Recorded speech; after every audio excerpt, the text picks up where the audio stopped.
Hi, it's Brad from Ocean Consulting Services. Today's video we'll be discussing an SFR, which means substitute for return. Let's start off with some highlights. An SFR, again, substitute for return. What does it mean? Basically means the IRS is assessing a tax for someone who has not filed a tax return. So let's step back a bit and talk about the U.S. tax system. It's a voluntary tax system, and I put voluntary in quotes. Most people don't like doing taxes, but it is considered a voluntary tax system. The IRS does not normally prepare returns on behalf of individuals. The IRS does not maintain a master list of all taxpayers that they compare each year to see if a return was filed. They rely on taxpayers, again, to voluntarily determine if they need to file a return and prepare one if required. The IRS does use a number of means to identify non-filers. An SFR can be used if there is no voluntary compliance. So how does the IRS identify non-filers? Well, the primary tool are information returns. Everyone knows them as W-2s, 1099s, etc. The initial use of information returns is to match up against returns that have already been filed.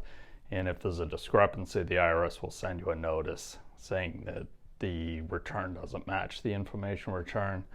But if there is no return on file, the IRS will identify you as a potential non-filer.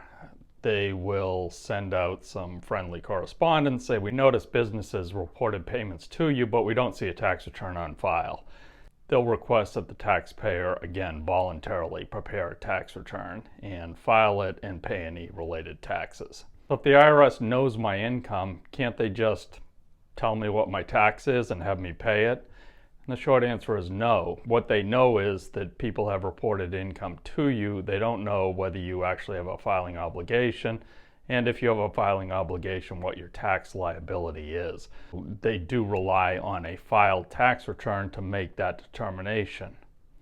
As mentioned, they will request a return or an explanation as to why you believe a return is not due. If you don't respond to that, they'll prepare an SFR.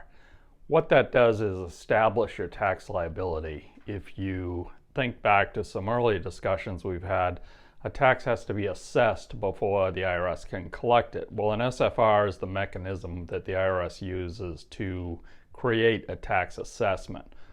Once an SFR has been prepared, it's as if a return has been filed, the debt is created. The IRS can then use all their collection tools that we've discussed in previous videos. They can garnish wages, they can levy assets.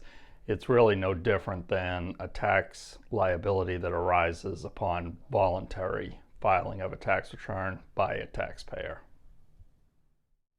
We just hit on some related issue.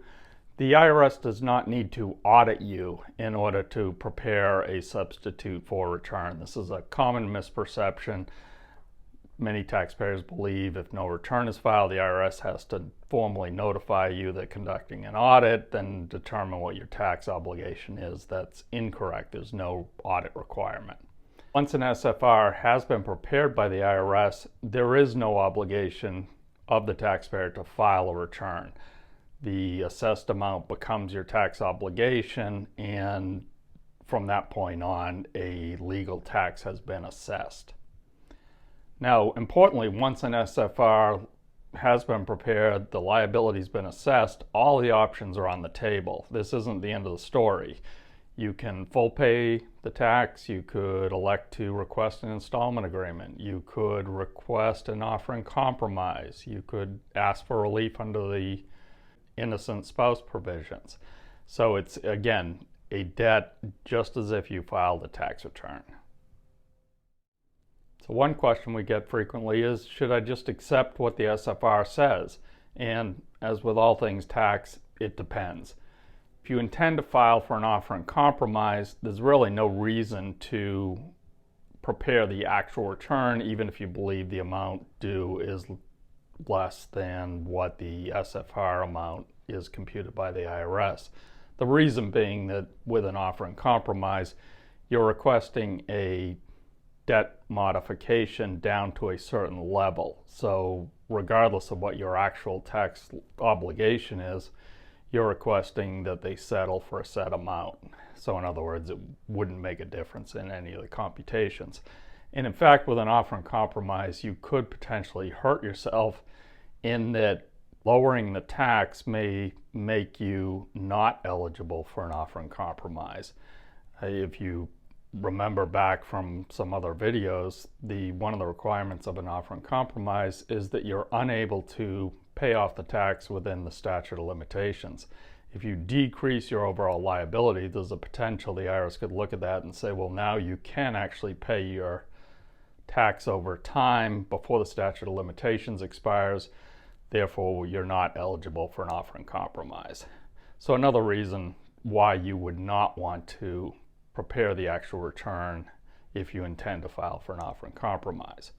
Now, the flip side is if you intend to full pay it, either immediately or ask for an installment agreement, and you believe that there are deductions or your income's lower than the IRS is reporting, then absolutely you should file a return. It's considered the original tax return and reflect what you believe the tax liability is. The IRS will assess that, and then you can go forward in the collection process. We are frequently asked, well, what if I know the tax is different than the amount computed in the SFR and I don't do anything? Isn't that fraud? And the answer is no. You are not required to file a return once an SFR has been prepared. That is your legal tax debt, and you can pursue any avenues available for collection alternatives. There is no legal requirement to prepare a return, even if you believe the tax liability is different than the IRS computed. So what happens if the IRS believes there's income that's not reported on an information return, on a 1099 or a W-2, etc.? Where does this occur? Frequently, it's with self-employed individuals. It's where the IRS believes there are cash payments or other payments that are not reported on 1099s, so they don't believe they can rely solely on 1099s. They think there's more income out there.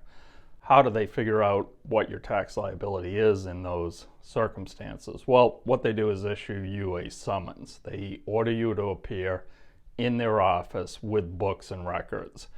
They cannot compel you to prepare a return, but they can compel you to appear with your books and records. What if you receive a summons and just ignore it? My advice is don't do that. Your case will eventually make its way to the Department of Justice, and they will compel you to appear before a judge, and most judges are not too sympathetic for people who don't appear for summonses. A way to avoid having to appear for the summons is to prepare the actual tax return. Contact the IRS, let them know you're working on the return, and file a return. That will avoid the need to appear for a summons.